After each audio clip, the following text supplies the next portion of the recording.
So I started by adding a frosted background to this tank. I just feel like it looks cleaner and it looks neater. This was literally just a few pounds from B&Q, just like a hardware store. And it's really easy to apply. Just put it on with some fairy liquid water and just like squeegee it flat. And the tank is a ADA 45F, which essentially is the shallow range, and the light is an ONF flat nano. The hardscape that I'm going to be using is the WEO Eco range, and these are the elderly boulders. They're really, really nice rock, look like a sort of natural river pebble with lots of nice textures. And the wood is gnarled manzanita wood, and I managed to find these really beautiful pieces with lots of like detail and spindly bits. And I knew that I wanted that to be the part that's immersed, the part that comes out of the water, just because I find it it's just an attractive wood. I think it's one of the more sought after woods as well, and I bought 3 pieces that I could attach together to kind of create one cohesive piece. Another thing as well is that after a while, when the wood's under the water, it does begin to get soft and eventually like snap off and disintegrate. So having the most interesting part come out of the top of the water just meant that it would be safe, and I just zip tied everything together and then eventually super glued it as well. The substrate that I'm using is ADA Colorado sand. It's just got a really nice orange tone. I always tend to use La Plata sand and I always overlook this sand, but I actually think it's really, really nice, really natural, and I thought it would complement the stones better as well. So I put the sand in first, just so I could lay the rocks on top of that, just to protect the bottom of the glass a bit more. So putting the scape together was actually really fiddly. It took me a while to get the wood like connected together the way that I wanted it, but eventually I did, and then it was just a case of laying stones down. It's actually quite hard to lay stones in a random manner, and it took quite a few attempts to kind of get it to look random, if it even does look random. And then I just added a piece of wood poking out of the pebbles, just to make it look like this was a branch that had essentially been trapped. So you can kind of see it on the left there.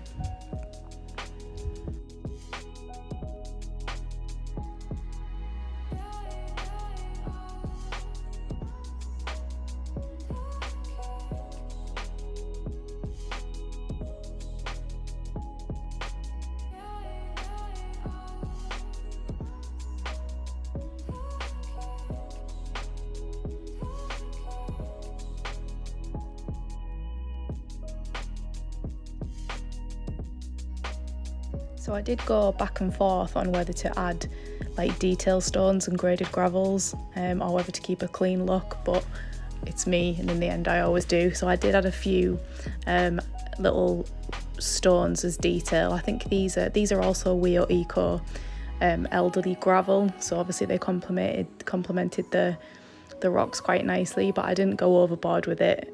I kind of did do like the clean look, but at the same time it's quite shocking, and even now I'm still not sure on the tank, just because it's so different, especially to what was there previously and to all the scapes in the room, and especially the scapes to the left of it. It does look starkly different, but I do kind of like that. I do kind of want all my scapes to look different rather than all the same. But yeah, this is something that's very kind of out there in a very different style, and I realise it's not going to be to everybody's taste. I kind of call it my Marmite scape. It's either I love it or hate it, but it's growing on me for sure, and it's kind of nice to just have this open space to be able to see the fish and the shrimp. So there is a small section in the back which I've added some Tropica aquarium soil to. The tank isn't actually going to be overly planted. It's going to be very, very sparse with just a few epiphytes, so I'm going to go with some like small anubias such as bonsai and mini coin, and I'm not going to go overboard on that either, just a little bit around the base of the wood, just to kind of hide the where it kind of connects really, and just to hide any glue points or zip ties and things like that. And then in the back it's just going to be some small grassy species, so we've got Eriocaulon Vietnam, some crypt parva, some Liliopsis brasiliensis, and another species of Liliopsis which I've not used before, which is called Maritiana. more, I probably can't say it properly. I'll put the plant list in the description. There's a few small crypts in there as well. That is a small needle leaf boos, and I'm going to put some dwarf hairgrass in, just sort of gradient down, so the grass is like taller at the right hand side and kind of gets shorter going down to the left hand side, and I'll just kind of keep them trimmed short if I need to, but ultimately they don't really grow that tall. As you can see at this point, I'd added some more rocks. I did later decide to take them out because I felt it just looked too much. It was too heavy on the base for such delicate sort of small wood. So after filling it with water, I realised that I actually didn't like these extra rocks that I'd added in, and it kind of looked fake. I know it's fake anyway, but I kind of preferred the more sparse look, whereas this just kind of looked very deliberately placed, and that was actually really quite tricky. I know it looks like such a simple scape, and it is. Sometimes creating something simple is actually quite hard, and creating something that looks random is extremely hard, because if you're doing something on purpose, then is it really random? That's probably opening up some philosophical questions, but there we go. So as you can see, I actually ended up removing those rocks and just slightly amending the way that the plants were placed. But yeah, it was filled. I added the inhabitants back in from the old tank, which were some blue shrimp and some little chili rasboras, which were probably quite shocked at first because they'd gone from something very densely planted to now something quite sparse, but I actually think they appreciated the extra swim room. And they've kind of been swimming around the base of the tree in little groups, and it was actually really quite nice to see. So I think I am going to add some more just to boost the group and just to give them a little bit more confidence as well. Again, when I kind of filled it and sat and like watched it and observed it, I still don't know if I like the tank.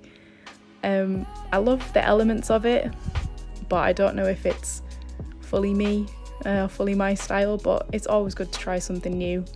I've got 5 tanks and I don't want 5 tanks all the same style. I want to have different things to look at because it keeps the room interesting, and it's nice to just hop from one scape to the other and see something different.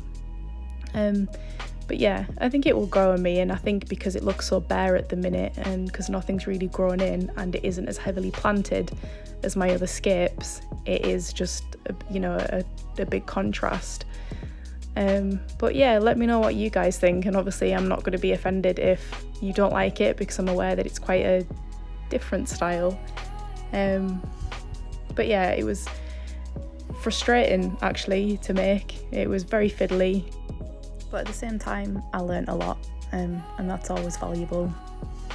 So I hope you enjoyed this one. Thanks for watching, it really means a lot. See you on the next one.